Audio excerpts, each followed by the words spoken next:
നമ്മുടെയൊക്കെ ജീവിതത്തിൽ ഒരുപാട് പ്രതിസന്ധികളും പ്രയാസങ്ങളൊക്കെ വരാറുണ്ട്.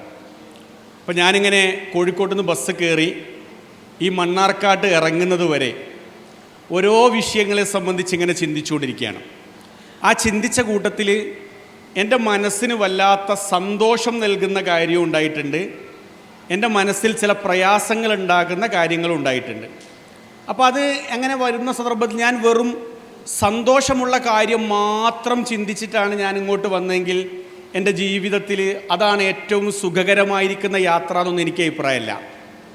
എന്നാലോ ഫുള്ള് ഞാൻ കോഴിക്കോട്ട് നിന്ന് മണ്ണാർക്കാട് എത്തുന്നത് വരെ എനിക്ക് ദുഃഖം ഉണ്ടാകുന്ന കുറേ വിഷയങ്ങളെ സംബന്ധിച്ചാണ് ഞാൻ ഇങ്ങോട്ട് യാത്ര ചെയ്തെങ്കിലും എനിക്കതെൻ്റെ യാത്ര അത്ര സുഖകരമൊന്നുമല്ല. അതിൽ ഞാൻ പറഞ്ഞു വന്നതിൻ്റെ ആകത്തുക എന്താണെന്ന് വെച്ചാൽ, ഇവിടെ ജീവിക്കുന്ന നിങ്ങളും ഞാനും കുറച്ചുകൂടിയൊക്കെ പക്വതയുള്ള കുട്ടികളാണ് എൻ്റെ മുമ്പിലിരിക്കുന്നത്. നമ്മളിവിടെ ജീവിക്കുമ്പം നമുക്ക് സുഖവും ഉണ്ടാവും ദുഃഖവും ഉണ്ടാവും. സുഖ ദുഃഖ സമ്മിശ്രമായിരിക്കുന്ന ഒരു ലോകത്താണ് നമ്മളിവിടെ ജീവിക്കുന്നത്. അത് നമ്മളെല്ലാവരും ആദ്യം മനസ്സിലാക്കി ആ ഒരു ഗോള് നമ്മൾ സെറ്റ് ചെയ്ത് വെച്ച് കഴിഞ്ഞാൽ നമ്മൾ ജീവിക്കുന്ന കാലഘട്ടത്തിൽ നമുക്ക് വേറെ വരുന്ന എല്ലാ പ്രതിസന്ധികളെയും തരണം ചെയ്ത് നമുക്ക് മുന്നോട്ട് പോകാൻ കഴിയും എന്നാണ് ഞാൻ മനസ്സിലാക്കുന്നത്. ഞാൻ വിശുദ്ധ ഖുർആനിലെ ഒരു വചനം, ഒരു പക്ഷേ നിങ്ങൾക്ക് എല്ലാവർക്കും പരിചയമുള്ള വിശുദ്ധ ഖുർആനിലെ ഒരു വചനം ഞാൻ നിങ്ങളുടെ ശ്രദ്ധയിൽപ്പെടുത്താം. സൂറ ബക്രയിലെ 155 ആയത്ത്. അത് നിങ്ങൾക്ക് ആ 155 വചനം തുടങ്ങുന്നത് തന്നെ നമുക്കറിയാം. വല നബിലു വന്നക്കും ബിഷൈഇം മിനൽ ഖൗഫി വൽ ജൂഇ വനഖ്സിം മിനൽ അംവാലി വൽ അൻഫുസി വസ്സമറാത്തി വബശ്ശിരിസ് സാബിരീൻ. ഈ ആയത്തിൻ്റെ ഒരു പ്രത്യേകത ഉണ്ട്.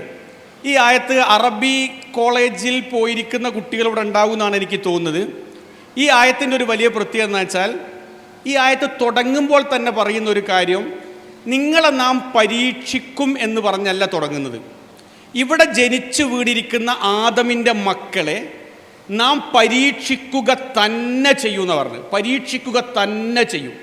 അതിൽ നിന്ന് നമുക്ക് മനസ്സിലാക്കാൻ കഴിയുന്നത്, ഈ സംസാരിക്കുന്ന ഞാൻ ഇവിടെ വന്ന് ദീൻ സംസാരിക്കുന്നു എന്നതുകൊണ്ട്, ഒരു സംഘടനാ പ്രവർത്തകനായി എന്നതുകൊണ്ട് എനിക്ക് പരീക്ഷണം ഇല്ലാതൊക്കെ ഒന്നുമില്ല. ഞാനിനി ഏറ്റവും വലിയ മുത്തഖി, അള്ളാഹ്ക്ക് ഏറ്റവും ഇഷ്ടപ്പെട്ട ദാസനാണെങ്കിൽ എനിക്ക് പരീക്ഷണം വരില്ല എന്നൊന്നുമില്ല. ഇവിടെ അള്ളാഹുവിനെ ഏറ്റവും സൂക്ഷിച്ച് ജീവിക്കുന്ന ആൾക്കും അള്ളാഹുവിനെ സൂക്ഷിക്കാതെ ജീവിക്കുന്ന മനുഷ്യന്മാർക്കും ഈ ദുനിയാവിൽ എന്തുണ്ടാകും? പരീക്ഷണം ഉണ്ടാകും. ഈ ആയത്തിൻ്റെ ഒരു ഭാഷാപരമായ പ്രയോഗമാണ് ഞാൻ പറഞ്ഞത്. വല നബിലു വന്നക്കും എന്ന് പറഞ്ഞാൽ നിങ്ങളെ പരീക്ഷിക്കുക തന്നെ ചെയ്യുന്ന. എന്തുകൊണ്ടൊക്കെ പരീക്ഷിക്കുന്നറിയാം, അത് മുഴുവൻ വിശദീകരിക്കുന്നില്ല. ഒന്ന് ഖൗഫാണ്, ഖൗഫ് എന്ന് പറഞ്ഞാൽ പേടി. മറ്റൊന്ന് ജൂ ആണ്, വിശപ്പ്. ഇത് രണ്ടും ആ പരീക്ഷണം കഴിഞ്ഞ് ചെറിയൊരു സമാധാനത്തിലേക്ക് കുറച്ച് ആൾക്കാർ ഇപ്പം നീങ്ങി. ആരാണത്? ഫലസ്തീനികളില്ലേ? നമുക്കറിയാം, അവരിതുവരെ എന്തായിരുന്നു അവർക്കുണ്ടായിരുന്ന പരീക്ഷണം? പേടിയുണ്ടായിരുന്നു, നല്ല വിശപ്പുണ്ടായിരുന്നു. നമ്മൾ സുഭിക്ഷമായിട്ടിന്ന് ഉച്ചഭക്ഷണം കഴിച്ച സന്ദർഭത്തിൽ അതേ രൂപ ഉച്ചഭക്ഷണം കഴിക്കാതെ പോയിരിക്കുന്ന ഒരുപാട് ദിനരാത്രങ്ങൾ അവർ കഴിഞ്ഞു പോയിട്ടുണ്ട്. അന്ന് ഫലസ്തീനികൾ ഇപ്പോൾ അനുഭവിച്ചിരിക്കുന്ന ഇതേ യാഥാർത്ഥ്യം ഇൻഷാ അല്ലാഹ് അതിവിദൂരമല്ലാത്ത ഭാവിയിൽ എൻ്റെയും നിങ്ങളുടെയും ജീവിതത്തിൽ വന്നിരിക്കും. വരൂന്നല്ല, വന്നിരിക്കും എന്നാണ് ഖുർആൻ പറഞ്ഞത്. പിന്നെ അടുത്ത എന്താ അറിയാമോ? വനഖ്സിം മിനൽ അംവാൽന. നിങ്ങൾ ഏറ്റവും ഇഷ്ടപ്പെടുന്ന സമ്പത്ത് എന്ന് പറഞ്ഞാൽ, നിങ്ങൾ ഉപ്പൻ്റെയും ഉമ്മൻ്റെയും സമ്പത്തിൻ്റെ ധൈര്യം കൊണ്ടാണ് നിങ്ങൾ ക്യാമ്പസിലേക്ക് പോകുന്നത്. ഒരു സമയത്ത് നിങ്ങൾക്ക് കേൾക്കാം, നിങ്ങളെ ഉപ്പൻ്റെയും ഉമ്മൻ്റെയും അല്ലെങ്കിൽ ഉപ്പയുടെ സമ്പത്തൊക്കെ നഷ്ടപ്പെട്ടു പോയതായിട്ട് നമുക്ക് കാണാൻ കഴിയും. ഇപ്പോൾ ഈ കൊറോണ കാലത്ത് എന്നെ കണ്ടിരുന്ന 2-3 ആൾക്കാർ എന്നോട് പ്രത്യേകം പ്രാർത്ഥിക്കാൻ പറഞ്ഞൊരു കാര്യമുണ്ട്. കേരളത്തിൽ അറിയപ്പെടുന്ന ബിസിനസ്സുകാരൻ എന്ന് പറഞ്ഞാൽ, എനിക്കൊരു കോടികൾ ആസ്തിയുള്ളൊരു ബിസിനസ്സുകാരനോട് പറഞ്ഞു, ഫൈസൽ സാഹിബ്, നിങ്ങളുടെ പ്രാർത്ഥനയിൽ, രഹസ്യമായ പ്രാർത്ഥനയിലും പള്ളിയിലൊക്കെ ഉള്ള പൊതുവായ പ്രാർത്ഥന എന്നെ ഉൾപ്പെടുത്തണം. എന്നേക്കാൾ വലിയൊരു കടബാധിതനായിരിക്കുന്ന ഒരാളിപ്പല്ല എന്നാണ് പറഞ്ഞത്. കാരണം എന്താ? കോടികൾ അക്കൗണ്ടിൽ ഉണ്ടായിരുന്ന ഒരു മനുഷ്യൻ്റെ കച്ചവടം കോവിഡോട് പൊളിഞ്ഞുപോയി. അൽഹംദുലില്ലാഹ്, ഈ കഴിഞ്ഞ ഒരു മാസം മുമ്പാണെന്ന് എനിക്ക് തോന്നുന്നു, അദ്ദേഹത്തെ ഞാൻ കണ്ടിരുന്നു. അദ്ദേഹം എന്നോട് പറഞ്ഞൊരു കാര്യം എന്താ അറിയോ? അൽഹംദുലില്ലാഹ്, ഞാൻ ആ വീണിരിക്കുന്ന കുഴിയിൽ നിന്ന് മെല്ലെ ഞാൻ എഴുന്നേറ്റ് വന്നു. അൽഹംദുലില്ലാഹ്. ആദ്യം അദ്ദേഹത്തിന് എന്തുണ്ടായി? വനഖ്സിം മിനൽ അംവാൽ, സമ്പത്ത് കുറയും. പിന്നെ വൽ അംഫുസ് എന്ന് പറഞ്ഞാൽ എന്താ അറിയാമോ? നിങ്ങൾ ഏറ്റവും ഇഷ്ടപ്പെട്ട ആൾക്കാരെയും പിടിച്ച് റബ്ബ് പോകുന്നു. ഒരു പക്ഷേ ഞാനായിരിക്കും. ഈ സംസാരം നടത്തി ഞാൻ തിരിച്ചു പോകുമ്പോൾ, ഞാൻ ഇങ്ങോട്ട് വരുമ്പോൾ ഞാൻ ഇട്ടിരിക്കുന്ന ഈ ഡ്രസ്സ് ഞാനാണ് ഇട്ടിരിക്കുന്നത്. ഒരു പക്ഷേ ഞാൻ വീട്ടിലെത്തുമ്പോൾ അല്ല എത്താതിരിക്കുമ്പോൾ ഞാൻ ഇച്ചിരിക്കുന്ന ഈ ഡ്രസ്സ് ഒരു പക്ഷേ എൻ്റെ മയ്യത്ത് കുളിപ്പിക്കുന്ന ആരെങ്കിലും ആയിരിക്കും അഴിച്ചു വെക്കുക. അതിൽ യാതൊരു സംശയമൊന്നുമില്ല.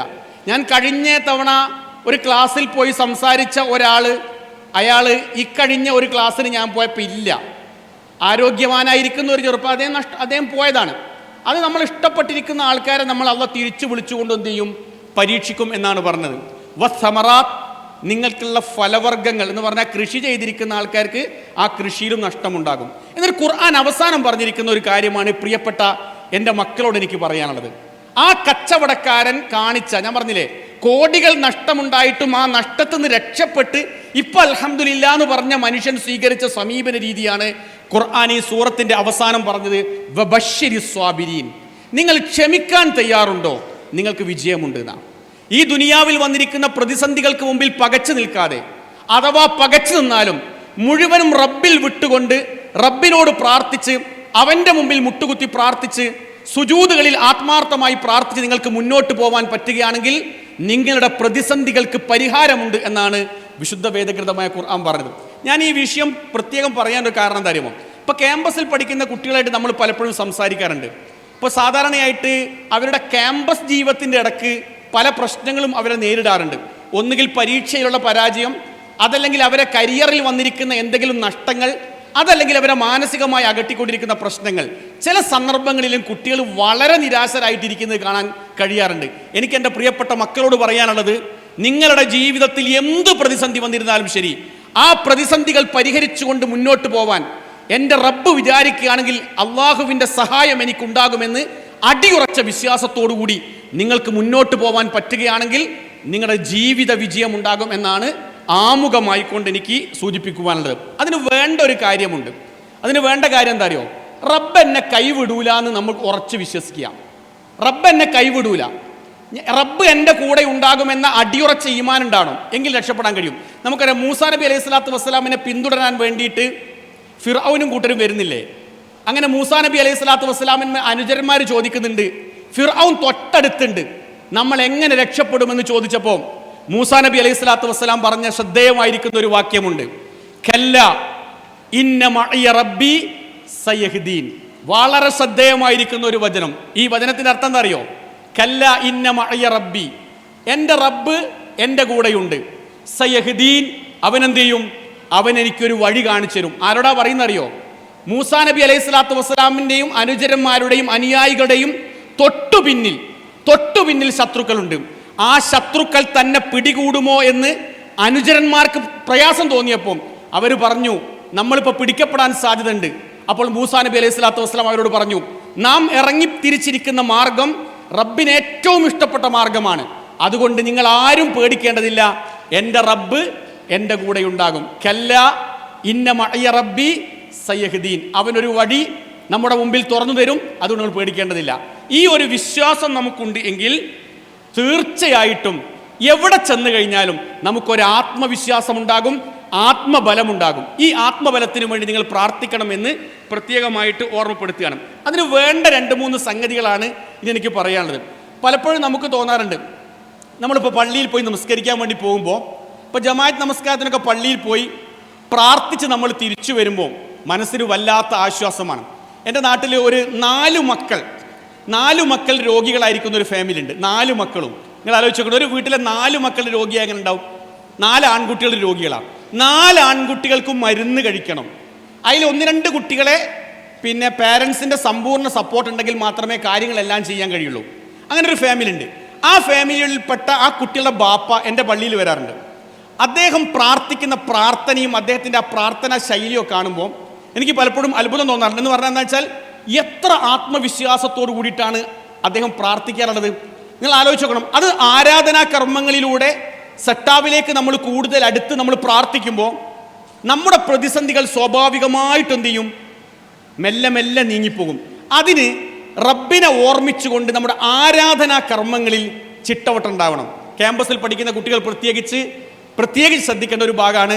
നമ്മുടെ ആ ക്യാമ്പസിലൊക്കെ പഠിക്കുന്ന സമയത്ത്, പ്രത്യേകിച്ച് ഉച്ച സന്ദർഭത്തിലൊക്കെ നമുക്ക് ഒഴിവ് കിട്ടുമ്പോൾ ആരാധനാ കർമ്മങ്ങളിൽ ഒരു ജാഗ്രത പുലർത്താനുള്ള ഒരു മനസ്സുകൂടി നമുക്കുണ്ടെങ്കിൽ ഞാൻ നേരത്തെ പറഞ്ഞ പ്രതിസന്ധികളെ സുന്ദരമായി നമുക്ക് തരണം ചെയ്യാൻ കഴിയും. അതിലേറ്റവും പ്രധാനപ്പെട്ട ആരാധനയാണ് നമസ്കാരം. ആ നമസ്കാരത്തെ പറ്റി പ്രവാചകൻ പറഞ്ഞ സുപ്രധാനമായിരിക്കുന്ന ഒരു ഹദീസുണ്ട്. നബി സല്ലല്ലാഹു അലൈഹി വസല്ലം പറഞ്ഞു, അവ്വലുമാ യുഹാസിബ്, പരലോകത്ത് ആദ്യമായിട്ട് വിചാരണ ചെയ്യുന്ന ഇബാദത്ത് നമസ്കാരമാണ്. ഏറ്റവും പ്രധാനപ്പെട്ട ഇബാദത്ത് നമസ്കാരമാണ്. ആ നമസ്കാരം ശരിയായി കഴിഞ്ഞാൽ ആരാധനാ കർമ്മങ്ങളെല്ലാം തന്നെ ശരിയായി. ആ നമസ്കാരത്തിൽ എന്തെങ്കിലും വീഴ്ച സംഭവിച്ചു കഴിഞ്ഞാൽ മനുഷ്യന്മാരുടെ ഇബാദത്തുകൾ മുഴുവനും പൊളിഞ്ഞുപോയി. ഇപ്പോൾ ഞാൻ സാധാരണ ചോദിക്കുന്ന ഒരു ചോദ്യം ഉണ്ടാവാറുണ്ട്. എന്ന് പറഞ്ഞാൽ ഇന്നിപ്പോൾ ഇവിടെ ക്ലാസ് എടുക്കുന്ന ദിവസം ഞായറാഴ്ചയാണ്. ഇപ്പോൾ കഴിഞ്ഞ ഞായറാഴ്ച മുതൽ ഈ ഞായറാഴ്ച വരെയുള്ള ദിനരാത്രങ്ങളിൽ എൻ്റെ ആരാധനാ കർമ്മങ്ങൾ സൂക്ഷ്മമായി നിർവഹിച്ചുകൊണ്ട് എനിക്ക് മുന്നോട്ട് പോവാൻ പറ്റിയിട്ടുണ്ടോ എന്ന് നമുക്ക് സ്വയം ഒരു ചോദ്യം ചോദിച്ചു നോക്കാം. ആ ആരാധനാ കർമ്മം ചിട്ടവട്ടത്തോടുകൂടി നമുക്ക് മുന്നോട്ട് കൊണ്ടുപോയി കഴിഞ്ഞാൽ റബ്ബിൻ്റെ മുമ്പിൽ നമുക്ക് രക്ഷപ്പെട്ട് മുന്നോട്ട് പോകാൻ കഴിയും എന്നാണ് മനസ്സിലാക്കാൻ കഴിയുന്നത്. ഇവിടെ നബി സല്ലല്ലാഹു അലൈഹി വസല്ലം പറഞ്ഞൊരു പ്രധാനപ്പെട്ട ഭാഗം തരോ, ഇതിൻ്റെ ടൈപ്പിങ്ങിൽ ഒരു ചെറിയ പ്രയാസമുണ്ട്. അവ്വലുമാ യുഹാസബു ബിഹിൽ അബ്ദു യൗമൽ ഖിയാമ മിൻ അമലിഹി സ്വലാത്തുഹു. ഒരാൾ നാളെ പരലോകത്ത് ആദ്യമായിട്ട് ചോദ്യം ചെയ്യുന്നത് അവൻ്റെ നമസ്കാരത്തെ പറ്റിയാണ്. ആ നമസ്കാരം ശരിയാവുകയാണ് എങ്കിൽ ഫഖദ് അഫ്ലഹ വ അൻജഹ, അവൻ വിജയിച്ചു കഴിഞ്ഞു എന്നാ. എന്ന് പറഞ്ഞാൽ നമസ്കാരം തന്നെ ശരിയായി കഴിഞ്ഞാൽ അവൻ വിജയിച്ചു, അവൻ പൂർണ്ണമായി വിജയിച്ചു. വ ഇൻ ഫസദത് ഫഖദ് ഖാബ വ ഖസിറ. ആരെങ്കിലും ആ നമസ്കാരത്തിൽ ഒരു തകരാറ് സംഭവിച്ചാൽ അവൻ നഷ്ടം സംഭവിച്ചു, പിന്നെ അവന് വേറൊരു രക്ഷയില്ല എന്നാ. എന്ന് പറഞ്ഞാൽ എൻ്റെ ആരാധനാകർമ്മം തന്നെ ശരിയായി കഴിഞ്ഞാലോ രക്ഷപ്പെട്ട് മുന്നോട്ട് പോകാൻ കഴിയും എന്നാണ്.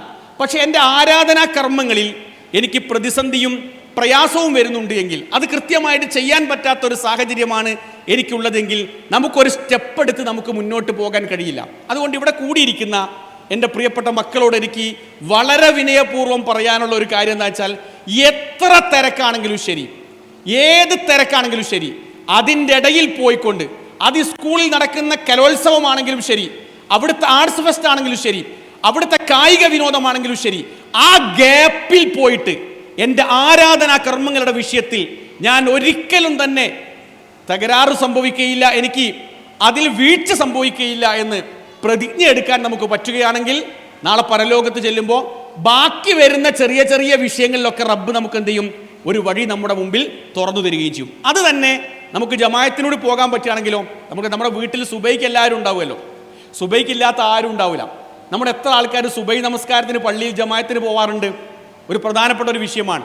ഒരു മനുഷ്യൻ്റെ ജീവിതത്തിലെ അവൻ്റെ പ്രഭാതം ആരംഭിക്കുന്നത് ആ പ്രാർത്ഥനയോട് കൂടിയിട്ടാണെങ്കിൽ അന്ന് മുഴുവനും അള്ളാഹുവിൻ്റെ പ്രൊട്ടക്ഷനിലാണ് അന്ന് മുഴുവനും അള്ളാഹുവിൻ്റെ പ്രൊട്ടക്ഷനല്ല എന്ന് പറഞ്ഞാൽ, എല്ലാവരും കിടന്നുറങ്ങുന്ന സന്ദർഭത്തിൽ അസ്സലാത്തു ഖൈറും മിനന്നൗ എന്ന് കേൾക്കുമ്പോൾ പള്ളിയിലേക്ക് നടന്നു പോവാൻ എനിക്കൊരു മനസ്സുണ്ട് എങ്കിൽ എന്നെ സംബന്ധിച്ചിടത്തോളം ആ ദിനരാത്രം മുഴുവനും റബ്ബിൻ്റെ പ്രൊട്ടക്ഷനിലാണ്. അത് റസൂൽ പറഞ്ഞിട്ടുണ്ട്, മൻ സ്വല്ല സുബ്ഹ ഫഖദ് ഫി ദിമ്മത്തില്ല.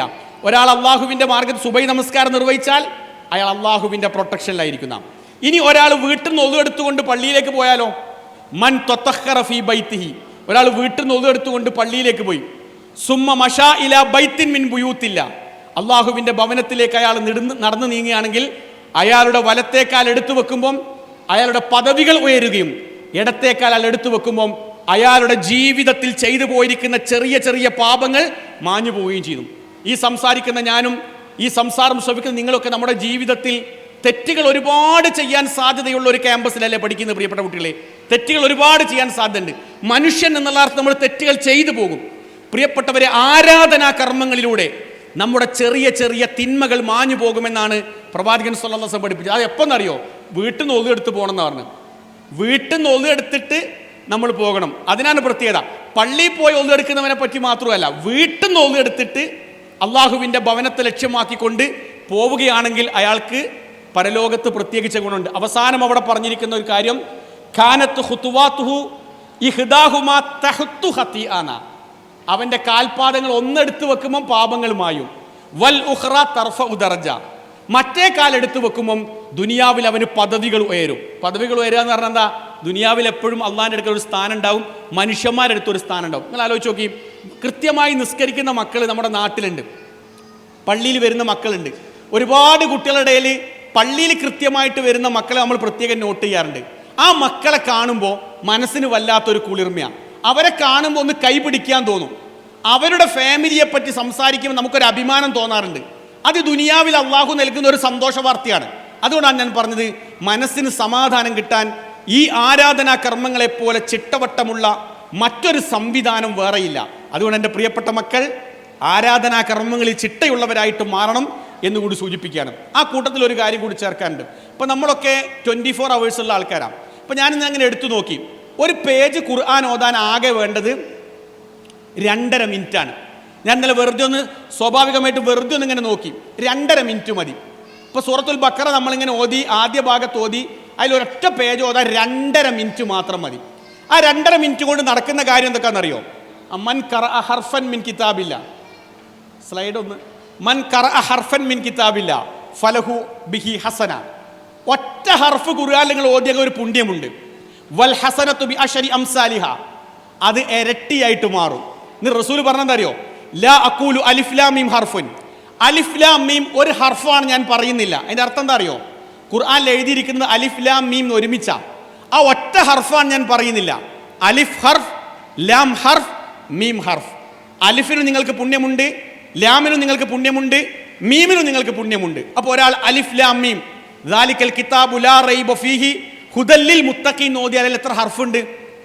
എത്രയോ ഹർഫുണ്ട്. ഇനി ഒരു പേജാണ് ഓതിയെങ്കിലോ? ഒരു പേജ് ഓതിയാണെങ്കിൽ എണ്ണാൻ മാത്രമുള്ള ഹർഫുകൾ അതിലുണ്ട്. അപ്പോൾ ഇന്ന് സുബൈ നമസ്കാരം നിർവഹിച്ചുകൊണ്ട് ഞാനൊരു പേജ് ഖുർആൻ ഓതിയാലോ, നാളെ പരലോകത്തിൻ്റെ സ്വർഗത്തിലേക്ക് എൻ്റെ ഖബറിലെ ഇനി തണുപ്പിന് വേണ്ടി എനിക്ക് വേറെ എങ്ങോട്ടും പോകണ്ട. എന്നിട്ട് നിങ്ങൾ റബ്ബിനോടൊരു കാര്യം പറഞ്ഞു നോക്കി, ഒരു പേജ് ഖുർആൻ ഓതിയിട്ട് പടച്ചോനെ എൻ്റെ ഈ കോഴ്സ്, എൻ്റെ ഈ പഠനം അത് ഏറ്റവും ലളിതവും പ്രയാസരഹിതവുമാക്കി എനിക്ക് മാറ്റിത്തരണമേ എന്ന് റബ്ബിനോട് പറയുമ്പോൾ അള്ളാഹു നമ്മളിലേക്ക് കൂടുതൽ അടുത്തു വരും. അതുകൊണ്ട് ആരാധനാ കർമ്മങ്ങളിൽ നമസ്കാരം പോലെ തന്നെ പ്രവാചകൻ സല്ലല്ലാഹു അലൈഹി വസല്ലം ഗൗരവമായി പഠിപ്പിച്ചു തന്നിരിക്കുന്ന ഈ വിശുദ്ധ വേദഗ്രന്ഥമായ ഖുർആനുമായിട്ടുള്ള ഒരാത്മബന്ധം കൂടി നമുക്ക് ഉണ്ടാക്കിയെടുക്കാൻ പറ്റുകയാണെങ്കിൽ ഒരു കാര്യം ഉറപ്പാണ്, അള്ളാഹു നമ്മളെപ്പറ്റി തൃപ്തിപ്പെടും. നമുക്ക് വന്നിരിക്കുന്ന പ്രതിസന്ധികളെ ഒരു പരിധിവരെ നമുക്ക് തരണം ചെയ്യാൻ കഴിയും. റബ്ബ് നമുക്ക് എപ്പോഴും ഒരു എളുപ്പ വഴിയിലേക്ക് നമ്മളെ എത്തിക്കുകയും ചെയ്യും. നമുക്കറിയാമല്ലോ, ഈ ഖുർആൻ പഠിക്കുകയും പഠിപ്പിക്കുകയൊക്കെ ചെയ്യുന്ന ആളുകൾക്ക് മനസ്സിന് വല്ലാത്തൊരു സമാധാനം. ഇപ്പോൾ കഴിഞ്ഞ ദിവസം ഞാനൊരു സഹോദരിയെ പരിചയപ്പെട്ടു. ആ സഹോദരി 4 ലേണിംഗ് ക്ലാസ്സിലാണ് പങ്കെടുക്കുന്നത്, 4 എണ്ണത്തിലും. അപ്പോൾ അതിൽ ക്ലാസ് എടുക്കുന്ന ആൾ 3 എണ്ണത്തിലും ഒരാൾ തന്നെയാണെന്ന് തോന്നുന്നു. അപ്പോൾ അദ്ദേഹം ബൈക്ക് എടുത്തുകൊണ്ട് ലേണിംഗ് ക്ലാസ്സിലേക്ക് പോകുമ്പോൾ ഇവിടുന്ന് ക്ലാസ് കഴിഞ്ഞിട്ട് ബസ് കയറിയിട്ട് ആ സഹോദരി ആ ലേണിംഗ് ക്ലാസ്സിൻ്റെ സ്ഥലത്തെത്തും. അപ്പോൾ ഈ മനുഷ്യൻ ചോദിക്കുന്നുണ്ട്, ആ സ്ത്രീയോട് ചോദിക്കുന്നുണ്ട്, അല്ല നിങ്ങൾ എന്തിനാണ് ഇത്ര കഷ്ടപ്പെട്ട് വരുന്നത്? ഞാൻ തന്നെയല്ലേ എവിടെ എടുക്കുന്നത് അവിടെ എടുക്കുന്നത്? അതിന് ആ സ്ത്രീ ചോദിച്ചൊരു ചോദ്യം എന്താ അറിയോ? നിങ്ങൾ ഇവിടെ എടുക്കുന്ന സിലബസ് അല്ലല്ലോ അവിടെ എടുക്കുന്നത് എന്ന് പറയാം. ഇവിടെ വേറൊരു സൂറത്ത്, അവിടെ വേറൊരു സൂറത്തല്ലേ എടുക്കുന്നത്? നിങ്ങളാണ് ക്ലാസ് എടുക്കുന്നതെങ്കിലും എൻ്റെ ജീവിതത്തിലെ ഏറ്റവും വലിയ സംതൃപ്തി ഖുർആൻ പഠിക്കുമ്പോഴാണ്. ഇപ്പം ഞാൻ എടുക്കുന്ന ഒരു ലേണിംഗ് ക്ലാസ്സിൽ ഒരു സുഹൃത്തുണ്ടായിരുന്നു. ആ തുടക്കത്തിൽ എന്നോട് പറഞ്ഞു തരുമോ, വൈഫ് ഹൗസിൽ പോലും അദ്ദേഹം പോവാറില്ല എന്നാ, ശനിയാഴ്ച രാത്രി. കാരണം ഞായറാഴ്ച ഖുർആൻ ക്ലാസ് കട്ടാകുമെന്ന് പേടിച്ചിട്ട്. അതെന്താ അങ്ങനെ ഒരു താല്പര്യം വരാൻ കാരണം? വിശുദ്ധ ഖുർആനുമായിട്ട് നമ്മൾ വല്ലാത്തൊരു ആത്മബന്ധം പുലർത്തി കഴിയുമ്പോൾ നമ്മുടെ മനസ്സിനൊരു കുളിർമ കിട്ടും. അതുവഴി നമുക്ക് എന്തിട്ടും മനസ്സിന് സമാധാനവും കിട്ടും. ഖുർആൻ പറഞ്ഞല്ലേ, അലാ ബിദിക്രില്ലാഹി തത്മഇന്നുൽ ഖുലൂബ്, മനുഷ്യൻ്റെ മനസ്സിന് സമാധാനം ലഭിക്കുന്നത് അള്ളാഹുവിനെ പറ്റി ഓർമ്മ ഉണ്ടാകുമ്പോഴാണ്. അപ്പം ഞാൻ തുടക്കത്തിൽ പറഞ്ഞ കാര്യത്തിലേക്ക് നിങ്ങളെ മനസ്സൊന്ന് കൊണ്ടുപോയി നോക്കി. ജീവിതത്തിൽ വരുന്ന പ്രതിസന്ധികൾ സ്വാഭാവികം, അത് വരിക തന്നെ ചെയ്യും. ആ പ്രതിസന്ധികൾ തരണം ചെയ്ത് മുന്നോട്ട് പോകാൻ നമുക്ക് ചെയ്യാനുള്ള പ്രധാനപ്പെട്ട സംഗതി അള്ളാഹുവിലേക്ക് കൂടുതൽ അടുക്കുക എന്നുള്ളതാണ്. ഏറ്റവും കൂടുതൽ അടുത്തുകൊണ്ട് നമ്മൾ മുന്നോട്ട് പോകാം. ഒരു കാര്യം കൂടി സൂചിപ്പിക്കുക, പ്രാർത്ഥന ആയുധമാക്കി മാറ്റാം. പ്രാർത്ഥന പ്രധാനപ്പെട്ട ഒരു ആയുധമാക്കി നമ്മൾ മാറ്റാം. ഇപ്പം വിശുദ്ധ ഖുർആൻ സൂറ അൽ ഫുർഖാനിലെ അവസാനത്തെ ഒരു വചനമുണ്ട്, 25-ാമത്തെ സൂറയിലെ 77-ാമത്തെ വചനം. ഖുൽ മാ യഅബഉ ബികും റബ്ബി ലൗലാ ദുആഉകും ഫഖദ് കദ്ദബ്തും ഫസൗഫ യകൂൻ ലിസാമ. ഈ ആയത്തിൻ്റെ അർത്ഥം മനസ്സിലായി എന്താണ് നിങ്ങൾക്ക്? അതിൻ്റെ അർത്ഥം താഴത്ത് കൊടുത്തിട്ടുണ്ടല്ലേ? ഈ ആയത്ത് വലിയ പ്രതീക്ഷ നൽകുന്ന ആയത്താ. എന്താ ഈ ആയത്തിൻ്റെ അർത്ഥം? പ്രവാചകരെ താങ്കൾ പറയുക, ലൗലാ ദുആഉകും, നിങ്ങളുടെ പ്രാർത്ഥന ഇല്ല എങ്കിൽ ഞാൻ നിങ്ങളെ വില വെക്കൂല എന്ന് പറഞ്ഞാൽ നിങ്ങൾ എല്ലാ വിഷയവും എന്നോട് ചോദിക്കണം. നിങ്ങൾ എന്നോട് ചോദിച്ചാൽ നിങ്ങളെ ഞാൻ പരിഗണിക്കും. ഫഖദ് കദ്ദബ്തും, നിങ്ങൾ കളവാക്കിയിരിക്കുന്നു. ഫസൗഫ യകൂനു ലിസാമ, അതുകൊണ്ട് ശിക്ഷ നിങ്ങൾക്ക് അനിവാര്യമാണ്. എത്ര നിസാരമായിരിക്കുന്ന കാര്യമാണെങ്കിലും റബ്ബിനോട് പ്രാർത്ഥിക്കാം. പ്രത്യേകിച്ച് സുന്നത്ത് നിസ്കാരങ്ങളുടെ സുജൂദിൽ നമ്മൾ ചില പ്രാർത്ഥനകൾ സെലക്ട് ചെയ്ത് പഠിച്ച് പ്രാർത്ഥിക്കാം. അത് മനസ്സിന് വല്ലാത്തൊരു കുളിർമയാണ്. നബി സല്ലല്ലാഹു അലൈഹി വസല്ലം പറഞ്ഞു, ഒരടിമ അള്ളാഹുമായിട്ട് ഏറ്റവും അടുത്ത സമയം സുജൂദാണ്. നിങ്ങൾ ഞാനൊക്കെ സുബ്ഹാനക അല്ലാഹുമ്മ റബ്ബനാ വബിഹംദിക അല്ലാഹുമ്മ ഗ്ഫിർലി എന്ന് പറഞ്ഞ് എഴുന്നേൽക്കലല്ലേ? ഒരു 10 25 പ്രാർത്ഥന നമ്മൾ കാണാതെ പഠിക്കുകയാണെങ്കിൽ ആ ഓരോ നമസ്കാരത്തിൻ്റെ സുജൂദിലും നമുക്ക് ആത്മാർത്ഥമായിട്ട് പ്രാർത്ഥിക്കാൻ കഴിയും. ജീവിതത്തിൽ ഇപ്പോൾ ഞാൻ പ്രാർത്ഥിക്കുന്ന ഒരു ചെറിയ പ്രാർത്ഥന, ഞാൻ പഠിപ്പിക്കുന്ന പ്രാർത്ഥന അതല്ല, അത് ഞാനൊരു പ്രത്യേക സാഹചര്യത്തിൽ പഠിച്ച പ്രാർത്ഥനയാണ്. അല്ലാഹുമ്മ ഇന്നി അഊദു ബിക മിനൽ ഹമ്മി വൽ ഹുസ്ൻ. അത് ഞാനൊരു സന്ദർഭത്തിൽ പ്രത്യേകമായിട്ട് എടുത്ത് പ്രാർത്ഥിച്ച ഒരു പ്രത്യേക സാഹചര്യം വന്നപ്പോൾ ആ പ്രാർത്ഥനയുടെ അർത്ഥം എന്താ അറിയോ? പടച്ചോനെ, മാനസികമായിട്ട് വല്ലാത്ത പ്രയാസം വരുന്നുണ്ട്, അതുകൊണ്ട് എല്ലാവിധ ദുഃഖത്തിൽ ഞാൻ നിന്നോട് ശരണം തേടുന്നു. ഓട്ടോമാറ്റിക്കലി സുന്നത്ത് നിസ്കാരങ്ങളുടെ സുജൂദിൽ നമ്മൾ സാധാരണ ചെല്ലുന്ന പ്രാർത്ഥന കഴിഞ്ഞാൽ ഈ പ്രാർത്ഥന വന്നു പോകും. എനിക്കിപ്പോൾ തോന്നുന്നത് എന്താ അറിയോ? മനസ്സിനെന്തോ ഒരു ആശ്വാസമുണ്ട്. അത് ജീവിതത്തിൻ്റെ ഒരു വലിയ വഴിയാണ്. ഇപ്പോൾ ഞാനിങ്ങനെ വണ്ടിയെടുത്ത് ഇങ്ങനെ ഓടിച്ചു പോകുമ്പോൾ 1-2 അപകടങ്ങൾ ലൈവായിട്ട് മുന്നിൽ കണ്ടു, അപകടങ്ങൾ. അപ്പോൾ ഞാനൊരു പ്രാർത്ഥന പ്രാർത്ഥിക്കുന്നുണ്ട്. ഇപ്പോൾ ആ പ്രാർത്ഥന ഇവിടെ പഠിപ്പിക്കുന്നില്ല, ഞാൻ വേറൊരു പ്രാർത്ഥന പഠിപ്പിച്ചു തരാം. ആ പ്രാർത്ഥന തരുമോ? അല്ലാഹുമ്മ ഇന്നി അസ്അലുക സലാമത മിൻ ജമീഇൽ മുസീബാത്ത് ഖുസൂസൻ ഫി ശവാരി യാ റബ്ബൽ ആലമീൻ. ഇതിപ്പോൾ പ്രാർത്ഥിക്കുന്നുണ്ട്. ഈ പ്രാർത്ഥന നടത്തുമ്പോൾ ഒരു ആശ്വാസം എന്താ അറിയോ? പടച്ചോനെ, എല്ലാവിധ മുസീബത്തും നീ രക്ഷപ്പെടുത്തണേ. പ്രത്യേകിച്ച് റോഡരികിലൊക്കെ ഇങ്ങനെ റോഡിലൊക്കെ പടഞ്ഞു വീഞ്ഞ് മരണപ്പെടേണ്ട ഒരു സാഹചര്യം വരരുതേ. ഇത് പ്രാർത്ഥിക്കുമ്പോൾ മനസ്സിനൊരു കുളിർമയാണ്. മാത്രമല്ല, റബ്ബുമായിട്ട് കൂടുതൽ അടുത്തൊരു സമയം എന്നുള്ള അർത്ഥത്തിൽ സുജൂദിൽ ആ പ്രാർത്ഥന നടത്തുമ്പോൾ അത് മനസ്സിന് വല്ലാത്തൊരു കുളിർമയാണ്. എൻ്റെ മക്കളോട് എനിക്ക് പറയാനുള്ളത്, നിങ്ങൾക്ക് വേഗം ബൈഹാർട്ടാക്കാൻ കഴിയില്ലേ? ബൈഹാർട്ടാക്കാൻ കഴിയും. അപ്പം ബൈഹാർട്ടാക്കുന്ന കൂട്ടത്തിൽ നിങ്ങൾ സ്വാഭാവികമായിട്ടും ഫോണിലൊക്കെ ഒരുപാട് കാര്യങ്ങൾ കാണുന്നുണ്ട്. ഞാനിപ്പോൾ പോകുന്ന എല്ലാ ക്ലാസ്സിലും ഞാൻ പറയുന്ന മക്കളോട് ഒരു പ്രാർത്ഥന ഡെയിലി പഠിച്ചാൽ മതി. ഒറ്റ പ്രാർത്ഥന, ചെറുത് മതി, ചെറിയ പ്രാർത്ഥന. ആ പ്രാർത്ഥന നമ്മുടെ ജീവിതത്തിൽ വലിയ മാറ്റങ്ങൾ ഉണ്ടാക്കും. നിങ്ങൾ ആലോചിച്ച്, ഞാൻ ആ പറഞ്ഞ ആയത്തില്ലേ, ഖുർആൻ്റെ ആയത്ത്, കുൽമായ ഉബോബിക്കും റബ്ബി, നിങ്ങളെ പ്രാർത്ഥനയല്ലേ ഞാൻ നിങ്ങളെ മൈൻഡ് ചെയ്യൂല എന്നാണ് ഖുർആൻ പറഞ്ഞത്. എന്നിട്ട് ഖുർആൻ ആയത്ത് അവസാനിപ്പിച്ചത് എങ്ങനെയാ? ഫഖദ് കദ്ദബ്തും ഫസൗഫ യകൂൻ ലിസാമ. പക്ഷെ നിങ്ങൾ പ്രാർത്ഥിക്കാണ്ട് കളവാക്കി, അതുകൊണ്ട് നിങ്ങൾക്ക് ശിക്ഷ അനിവാര്യമാണ് എന്നാ. അപ്പോൾ നിങ്ങൾ എല്ലാവരും പ്രാർത്ഥിക്കണം. ഈ കടലിൻ്റെ ദുരന്തം ഉണ്ടായില്ലേ, എൻ്റെ സംസാരത്തിൽ എവിടെ വന്നിട്ടുണ്ടാവും. ആ ദുരന്തം ഉണ്ടായ സന്ദർഭത്തിൽ എൻ്റെ നാട്ടിലൊരു മാഷ് അതിൽപ്പെട്ടിരുന്നു. അദ്ദേഹത്തെ ഹോസ്പിറ്റലിലേക്ക് കൊണ്ടുപോയിരിക്കുന്ന ആൾ തിരിച്ചു കിട്ടില്ല എന്ന് ഉറപ്പ് പറഞ്ഞാൽ, എന്നിട്ട് അവിടുന്ന് പള്ളി കമ്മിറ്റിക്ക് കൊടുത്തിരിക്കുന്ന നിർദ്ദേശം അദ്ദേഹത്തിന് ഒരു കബർ വയ്ക്കാൻ നിർദ്ദേശം കൊടുത്ത്, കബറൊക്കെ അവിടെ റെഡിയാക്കി എല്ലാവരെയും കാണിച്ചു, ഒന്ന് തിരിച്ചു വല്ല ഉറപ്പിച്ചു. പക്ഷെ ആ ഇവിടെ ഹോസ്പിറ്റലിൽ നിന്ന ഒരാൾ പറഞ്ഞു, നിങ്ങൾ എന്താണ് ഇങ്ങനെ കബറിൻ്റെ കാര്യം പറയുന്നത്, ഇങ്ങനെ ഈ മരണത്തിൻ്റെ കാര്യം മാത്രം പറയുന്നത്? സൂക്കേട് തന്ന റബ്ബല്ലേ, പരിക്ക് പഠിച്ച റബ്ബല്ലേ, റബ്ബിനോട് ആത്മാർത്ഥമായി പ്രാർത്ഥിക്കും. അങ്ങനെ നമുക്കും വന്നു മെസ്സേജ്. നമ്മുടെ വെള്ളിയാഴ്ചകളിൽ ഒരു വ്യാഴാഴ്ച വെള്ളിയാഴ്ച പള്ളിയിൽ നിന്ന് എല്ലാവരും പ്രാർത്ഥിച്ചു, മഹല്ല പള്ളിയിൽ നിന്ന് പ്രാർത്ഥിച്ചു. നിരന്തരമായ പ്രാർത്ഥന. കാരണം എന്താ, ആ ചളി ഏറ്റവും കൂടുതൽ കൂടി ആ ബോഗിയിലാണ് അദ്ദേഹം പെട്ടുപോയത്. അദ്ദേഹത്തെ കൊണ്ടുപോയിരിക്കുന്ന ആൾക്കാർ കണ്ടപ്പോൾ പറഞ്ഞാണ് ഇനി തിരിച്ചു വരില്ലാണ്. നിരന്തര പ്രാർത്ഥന. അദ്ദേഹത്തിന് വേണ്ടി കുഴിച്ചിരിക്കുന്ന കബറിൽ വേറൊരാളെ കിടത്തിയത്. ഈ കഴിഞ്ഞ ഇലക്ഷന് എൻ്റെ കൂടെയാണ് അദ്ദേഹം ഡ്യൂട്ടി എടുത്തത്. കഴിഞ്ഞ മെനിയാന്ന് ദിവസം അദ്ദേഹം ഞാൻ സംസാരിച്ചിട്ടുണ്ട്. അദ്ദേഹം ആരോഗ്യത്തോടെ ഇവിടെ ജീവിക്കുന്നു. എനിക്ക് 1000കണക്കിന് ആൾക്കാരുടെ പ്രാർത്ഥനയാണ് പ്രിയപ്പെട്ട മക്കളെ അദ്ദേഹത്തിന് കിട്ടിയത്. 1000കണക്കിന് ആൾക്കാരുടെ പ്രാർത്ഥന. ഞാൻ എപ്പോഴും ഇങ്ങനെ അദ്ദേഹം എന്നോട് പറഞ്ഞു, പ്രാർത്ഥനയേക്കാൾ ഒരു ആയുധം ലോകത്ത് വേറല്ല. പ്രാർത്ഥനയേക്കാൾ വലിയ ആയുധമല്ല. അതുകൊണ്ടാണ് ഞാൻ തുടക്കത്തിൽ പറഞ്ഞത്, പ്രതിസന്ധികൾ നമ്മുടെ മുമ്പിൽ വന്നാലും പ്രാർത്ഥന ആയുധമാക്കി നമുക്ക് മുന്നോട്ട് പോകാൻ പറ്റുകയാണെങ്കിൽ നമുക്ക് വിജയിക്കാൻ കഴിയും. നിങ്ങളെയൊക്കെ ജീവിതത്തിൽ ഒരുപാട് പ്രശ്നം വന്നപ്പോൾ പ്രാർത്ഥിച്ച് നേടിയവരായിരിക്കും നിങ്ങൾ. പരീക്ഷയ്ക്ക് വേണ്ടി പഠിക്കുക, നന്നായിട്ട് പഠിക്കുക. ആ പഠിക്കുന്നതോടൊപ്പം തന്നെ ഉന്നത ലെവലിലെത്താൻ വേണ്ടിയിട്ട് ആത്മാർത്ഥമായി പ്രാർത്ഥിക്കുക. ആ കൂടുതൽ ഒരു കാര്യം കൂടി ശ്രദ്ധിക്കണം. നിങ്ങളെ ബാപ്പയമ്മയില്ലേ, ഈ ബാപ്പാൻ്റെയും ഇമ്മാൻ്റെയും പ്രാർത്ഥനയ്ക്ക് ഭയങ്കര പ്രസക്തിയാണോ അല്ലേ? ഞാനത് ഹദീസ് കണ്ടപ്പോൾ അത്ഭുതപ്പെട്ടു. എന്നാൽ നിങ്ങളും ഞാനും കൈ ഉയർത്തി പ്രാർത്ഥിക്കുന്നതിനേക്കാൾ വേഗം റബ്ബിൻ്റെ അടുക്കലേക്കൊക്കെ ബാപ്പയമ്മയും പ്രാർത്ഥിച്ചാലാ. ആ ബാപ്പാക്കും ഉമ്മാക്കും നിങ്ങൾക്ക് വേണ്ടി പ്രാർത്ഥിക്കണമെങ്കിൽ എന്താ വേണ്ടത്? നമ്മളൊരു യോഗ്യത വേണമല്ലേ? ബാപ്പയമ്മയും സ്വാഭാവികമായിട്ട് കൈ ഉയർക്കും. പരീക്ഷ എഴുതാൻ പോകുന്നതിന് മുമ്പ് നമസ്കരിച്ച് നിങ്ങൾ സ്വന്തം പ്രാർത്ഥിക്കുന്ന കൂടെ തന്നെ ബാപ്പാൻ്റെ ഇമ്മാൻ്റെ കൈ പിടിച്ചിട്ട്, ഞാൻ അങ്ങനെ തന്നെ പറയാം, കൈ പിടിച്ചിട്ട് അവരോട് പറയാ, എൻ്റെ ഭാവിക്ക് വേണ്ടി നിങ്ങൾ പ്രാർത്ഥിക്കണം, ആത്മാർത്ഥമായി പ്രാർത്ഥിക്കണം. അതെന്താ? അവർ പ്രാർത്ഥിച്ചു കഴിഞ്ഞാൽ സലാസു ദഅവാത്തിൻ മുസ്തജാബാത്ത്, 3 ആൾക്കാരുടെ പ്രാർത്ഥന ഷുവർ, അതിന് ഉത്തരം ഷുവർ. അതിലൊന്ന് ബാപ്പയും ഉമ്മയും മക്കൾക്ക് വേണ്ടി പ്രാർത്ഥിക്കുന്ന പ്രാർത്ഥനയാണ്. അതുകൊണ്ട് ഈ മാനസികമായ പ്രയാസം വരുമ്പോൾ, ശാരീരികമായിട്ട് വേദന വരുമ്പോൾ പ്രിയപ്പെട്ട ഉമ്മനോടും ഉപ്പനോടും ഒക്കെ ഒന്ന് പ്രാർത്ഥിക്കാൻ പറയാ. അതോടൊപ്പം തന്നെ നമ്മളും ആത്മാർത്ഥമായി പ്രാർത്ഥിക്കുക. സുജൂദുകൾ നമ്മൾ പരമാവധി ഉപയോഗപ്പെടുത്തി മുന്നോട്ട് പോവുകയും ചെയ്യുക. എങ്കിൽ എനിക്ക് തോന്നുന്നു എന്താ അറിയോ, മനസ്സിനുണ്ടാകുന്ന കുറേ ഭാരങ്ങൾ മെല്ലെ മെല്ലെ എന്ത് ചെയ്യും, ഇങ്ങനെ ഇറങ്ങിപ്പോരും. മനസ്സിലുണ്ടാകുന്ന ഒരുപാട് ഭാരങ്ങൾ മെല്ലെ മെല്ലെ നമുക്കിങ്ങനെ ഇറങ്ങിപ്പോകും. അതുകൊണ്ട് എല്ലാവരും പരസ്പരം അങ്ങോട്ടും ഇങ്ങോട്ടും എന്ത് ചെയ്യുക, അത് പ്രത്യേകമായി പ്രാർത്ഥിക്കാനും മറക്കരുത് എന്ന് സൂചിപ്പിക്കുകയാണ്. ഞാനൊരു പ്രാർത്ഥന ഇന്ന് നിങ്ങൾക്ക് വേണ്ടി പ്രാർത്ഥിക്കുക. പ്രത്യേകിച്ച് ക്യാമ്പസിൽ പഠിക്കുന്ന കുട്ടിക്ക് ഈ പ്രാർത്ഥന അത്യാവശ്യമാണെന്നാണ് എനിക്ക് തോന്നുന്നത്. അതുകൊണ്ട് ഞാൻ സെലക്ട് ചെയ്ത പ്രാർത്ഥന ചില കുട്ടികൾ പഠിച്ചിട്ടുണ്ടാകും, പഠിക്കാത്തവർ പ്രത്യേകമായിട്ട് പഠിക്കണം എന്ന് പ്രത്യേകമായിട്ട് ഓർമ്മപ്പെടുത്തുകയാണ്. അല്ലാഹുമ്മ ആത്തി നഫ്സി തഖ്വാഹ വസക്കിഹ അൻത ഖൈറു മൻ സക്കാഹ അൻത വലിയുഹ വ മൗലാഹ. ഈ പ്രാർത്ഥന അറിയുന്ന ആരൊക്കെ ഉണ്ട്? കാണാതെ അറിയുന്നേ 1-2 ആൾക്കാരുണ്ട് അല്ലേ? കുട്ടികളുടെ കൂട്ടത്തിൽ ആരുമില്ല അല്ലേ? Good, very good. ഈ പ്രാർത്ഥന നമ്മൾ പഠിച്ചാൽ നമ്മൾ ഈ ഒരു കലാലയ സമവാക്യം കഴിഞ്ഞ് മെല്ലെ ഈ താഴോട്ട് ഇറങ്ങി പോകുമ്പോണ്ടല്ലോ, അൽഹംദുലില്ലാ, ഈ പ്രാർത്ഥനകൾ എപ്പോഴാണ് നടത്തുക? സുന്നത്ത് നിസ്കാരങ്ങൾ സുജൂദ് മാത്രമാണോ? എപ്പോഴും നടത്തിക്കട്ടോ. അത്രയും മനസ്സിന് കുളിർമ കിട്ടുന്ന ഒരു പ്രാർത്ഥനയാണ്.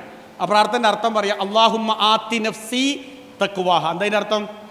അള്ളാഹുവേ, എൻ്റെ മനസ്സിന് നീ തഖ്വ തരണേ. എന്താ തഖ്വ എന്ന് പറഞ്ഞാൽ? തഖ്വ എന്ന് പറഞ്ഞാൽ എന്താ അറിയോ?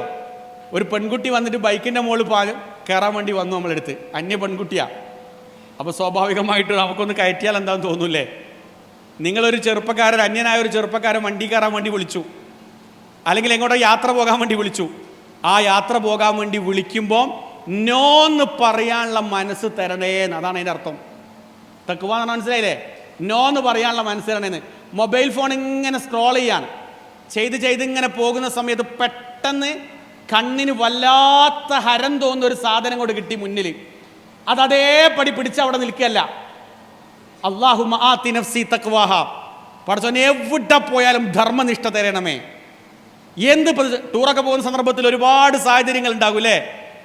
വിനോദയാത്ര, പഠനയാത്രയൊക്കെ പോകുന്ന സന്ദർഭത്തിൽ ഒരുപാടുണ്ടാകും. ഒരുപാട് അനുഭവങ്ങൾ നമ്മുടെ മുമ്പിലേക്ക് കടന്നു വരും. ആ സമയത്ത്, ആ സന്ദർഭത്തിൽ എൻ്റെ മനസ്സിനെ പിടിച്ചു നിർത്താനുള്ള തൗഫീക്ക് തരണമേ. അല്ലാഹുമ്മ ആതി നഫ്സി തഖ്വാഹ. നിങ്ങൾ എല്ലാവരും പറഞ്ഞാട്ടെ, അല്ലാഹുമ്മ ആതി നഫ്സി തഖ്വാഹ. അടുത്ത ഭാഗം എന്താ അറിയോ? വസക്കിഹ. നീ മനസ്സിനെ പരിശുദ്ധമാക്കി തരണമേ. മനസ്സിനെ ശുദ്ധാക്കണേന്ന്. മനസ്സിന് ശുദ്ധാക്കാൻ തസ്കിയത്ത് തരണേന്നല്ലേ? തസ്കിയത്ത് കിട്ടിയാലുള്ള ഗുണം എന്താ അറിയോ? പള്ളിയിൽ നിന്ന് ബാങ്ക് കൊടുത്താൽ ഓടും. ഞാൻ നേരത്തെ പറഞ്ഞു, ഒരു പേജ് ഖുർആൻ ഓതേണ്ട സമയം വന്നാൽ നമ്മൾ ഓതും. മനസ്സിനൊരു കുളിർമ, മനസ്സിനൊരു ആശ്വാസം, മനസ്സിൻ്റെ സംസ്കരണം, അത് തരണമേ. വസക്കിഹ അൻത ഖൈറു മൻ സക്കാഹ. നീയാണ് അതിനെ ഏറ്റവും നന്നായിട്ട് സംസ്കരിക്കുന്നവൻ, ഏറ്റവും നന്നായി സംസ്കരിക്കുന്നവൻ. ഞാനൊന്നുകൂടി അർത്ഥം പറയൂട്ടോ. അൻത വലിയുഹ വ മൗലാഹ. നീയാണ് മനസ്സിൻ്റെ വലിയാരാ? രക്ഷാധികാരി. അതിൻ്റെ രക്ഷാധികാരിയും അതിൻ്റെ അടിമയും ഉടമയും ഒക്കെ ആരാ? അതിൻ്റെ വലിയും മൗലയും ആരാണ്? നീയാണ്. ആരാണ്? റബ്ബ്. നിങ്ങളൊന്ന് പറയും, അല്ലാഹുമ്മ ആതി നഫ്സി തഖ്വാഹ വസക്കിഹ അൻത ഖൈറു മൻ സക്കാഹ അൻത വലിയുഹ വ മൗലാഹ. പഠിച്ചോ? ആരെങ്കിലുമൊക്കെ പഠിച്ചോ? ആരെങ്കിലും ഒന്ന് പറയോ? ആരാ കാണാൻ പഠിച്ച്? പറഞ്ഞോളൂ. അല്ലാഹുമ്മ ആതി നഫ്സി തഖ്വാഹ അൻത ഖൈറു മൻ സക്കാഹ. Very good. ഒരു ക്ലാപ്പ് കൊടുക്കണം. നോക്ക് അല്ലേ? നന്നായത്. നിങ്ങളെ ഭാഗത്തു നിന്ന് ആരെങ്കിലും ഒന്ന് പറയോ? അതിന് വേണ്ട, ഒന്ന് ഒഴിവാക്കും. അത് ഒന്ന് പ്രാർത്ഥിക്കും. ആരാ പ്രാർത്ഥിക്കാം? ഈ ഭാഗത്ത് നിന്ന് ബോയ്സിൻ്റെ ഭാഗത്ത് നിന്ന് ആരാ പ്രാർത്ഥിക്കാം? ആരെങ്കിലും ഒരാൾ എഴുന്നേരുന്ന് പ്രാർത്ഥിക്കോ? ഞാൻ തന്നെ പറയല്ലേ? അറിയോ? യെസ്, പറഞ്ഞോ. തഖ്വാഹ അൻത മൻ സക്കാഹ അൻത യുഹ വ മൗലാഹ. ഗുഡ്. ഒരു ക്ലാപ്പ് കൊടുക്കുവാന്. നല്ല പ്രാർത്ഥന. എല്ലാ പ്രാർത്ഥനയും നല്ല പ്രാർത്ഥനയാണ്. പക്ഷേ ഈ പ്രാർത്ഥന എന്താ അറിയോ? നമുക്ക് ക്യാമ്പസിൻ്റെ ഉള്ളിൽ ഇങ്ങനെ ജീവിക്കുന്ന സമയത്ത് ധർമ്മനിഷ്ഠ കിട്ടണം, സൂക്ഷ്മത കിട്ടണം. അല്ലെ നമ്മൾ എന്ത് ചെയ്യും? ഇന്നൻ നഫ്സല അമ്മാറത്തും ബിസു. മനുഷ്യൻ്റെ മനസ്സ് തിന്മയിലേക്ക് ചാഞ്ഞു പോകാൻ സാധ്യതയുള്ള. അപ്പോൾ അവിടെ ധർമ്മനിഷ്ഠ ഉണ്ടേ നമുക്ക് പിടിച്ചെടുക്കാൻ പറ്റും. തഖ്വ ഉണ്ടേ നമുക്ക് പിടിച്ചെടുക്കാൻ പറ്റും. തഖ്വയുണ്ടെങ്കിൽ പിടിച്ചെടുക്കാൻ പറ്റും. അപ്പോൾ ഒന്നുകൂടി പറയാണ്, അല്ലാഹുമ്മ ആതി നഫ്സി തഖ്വാഹ. അല്ലാഹുവേ, എനിക്ക് തഖ്വ നൽകണമേ. വസക്കിഹ. നീ അതിനെ ശുദ്ധമാക്കണമേ. എന്ന് പറഞ്ഞാൽ എന്താ അറിയോ? നഫ്സിനെ, മനസ്സിനെ. ആതി നഫ്സി തഖ്വാഹ വസക്കിഹ അൻത ഖൈറു മൻ സക്ക. ഏറ്റവും നന്നായിട്ട് അതിനെ സംസ്കരിക്കുന്നവൻ നീയാണ്. അൻത വലിയുഹ വ മൗലാഹ. അതിൻ്റെ വലിയും മൗലയും അതിൻ്റെ അടിമയും ഉടമയും അതിൻ്റെ യജമാനും ഉടമസ്ഥനും ഒക്കെ ആരാണ്? നീയാണ്. അതുകൊണ്ട് നീയാണ് ആ മനസ്സിനെ നിയന്ത്രിക്കുന്നത്. അതുകൊണ്ട് എൻ്റെ മനസ്സിന് നീ സംശുദ്ധി നൽകണമേ എന്ന് പ്രാർത്ഥിക്കുക. അപ്പോൾ ആ പ്രാർത്ഥനയൊക്കെ നമ്മൾ ജീവിതത്തിൽ പകർത്തി റബ്ബിൻ്റെ അടുക്കിലേക്ക് കൂടുതൽ അടുത്ത് ആരാധനാകർമ്മങ്ങളിൽ ചിട്ട കാലിച്ച് വിശുദ്ധ വേദഗ്രന്ഥമായ ഖുർആൻ പാരായണം ചെയ്ത് സംതൃപ്തിയോടുകൂടി മുന്നോട്ട് പോകാൻ വേണ്ടി നിങ്ങൾ ശ്രമിക്കുക. ആത്മാർത്ഥമായിട്ട് പ്രാർത്ഥിക്കുക. പ്രാർത്ഥിക്കുന്ന സമയത്ത് എന്നെയൊക്കെ പ്രാർത്ഥനയിൽ എന്ത് ചെയ്യുക? ഉൾപ്പെടുത്തുക.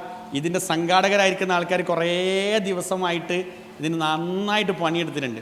കുറേ ദിവസമല്ലേ? അപ്പോൾ നിങ്ങളൊക്കെ ഇവിടെ വന്ന് തിരിഞ്ഞ് പോവുകയാണ്. നിങ്ങൾ പിരിഞ്ഞു പോവുകയാണ്. അപ്പോൾ ഇവർക്ക് ഒരുപാട് സന്തോഷമുണ്ട് ഇപ്പോൾ മനസ്സിൽ നിങ്ങളെല്ലാവരെയും കണ്ടപ്പോൾ. പക്ഷേ ഇവർ നല്ല കഠിനാധ്വാനം ചെയ്തിട്ടുണ്ട്. അപ്പോൾ നിങ്ങളൊരു പ്രാർത്ഥനയിൽ ഈ ഇതിനു വേണ്ടി പണിയെടുത്തിരിക്കുന്ന ആൾക്കാർക്ക് വേണ്ടിയിട്ട് നിങ്ങൾ എന്ത് ചെയ്യണം? ആത്മാർത്ഥമായിട്ട് പ്രാർത്ഥിക്കണം. അള്ളാഹു അവരുടെ ഈ പ്രവർത്തനത്തിന് അർഹമായ പ്രതിഫലം നൽകി അനുഗ്രഹിക്കുമാറാവട്ടെ. അള്ളാഹു നമ്മളിൽ നിന്ന് ഈ ഒരു പ്രവർത്തനം സ്വീകരിക്കുകയും നാളെ സ്വർഗത്തിലേക്ക് പ്രവേശിക്കാനുള്ള നല്ലൊരു വഴിയായിക്കൊണ്ട് ഈ പ്രവർത്തനത്തെ അള്ളാഹു മാറ്റി അനുഗ്രഹിക്കുമാറാവട്ടെ. നമ്മുടെയൊക്കെ ജീവിതത്തിൽ വന്നു പോയിരിക്കുന്ന ചെറുതും വലുതുമായ എല്ലാ പാളിച്ചകളും അള്ളാഹു നമുക്ക് വിട്ടുപുറത്ത് മാപ്പാക്കി തരുമാറാവട്ടെ. മരണപ്പെട്ടു പോകുമ്പോൾ ലാ ഇലാഹ ഇല്ലല്ലാഹ് എന്ന കലിമത്ത് തൗഹീദ് ഉച്ചരിച്ച് വളരെ തൃപ്തിയോടുകൂടി അള്ളാഹുവിൻ്റെ തിരുസന്നിധിയിലേക്ക് യാത്ര പോകുന്ന സജ്ജനങ്ങളിൽ അള്ളാഹു നമ്മളെല്ലാവരെയും ഉൾപ്പെടുത്തി അനുഗ്രഹിക്കുമാറാവട്ടെ. നമ്മുടെ പ്രവർത്തിക്കുന്ന എല്ലാ മേഖലകളിലും അള്ളാഹ്ക്ക് ഇഷ്ടപ്പെട്ട പ്രവർത്തനം നടത്താനുള്ള നല്ല മനസ്സ് അള്ളാഹു നൽകട്ടെ. റബ്ബന തഖബ്ബൽ മിന്ന ഇന്നക അൻതസ് സമീഉൽ അലീം വതുബ് അലൈന ഇന്നക അൻതത് തവ്വാബുർ റഹീം.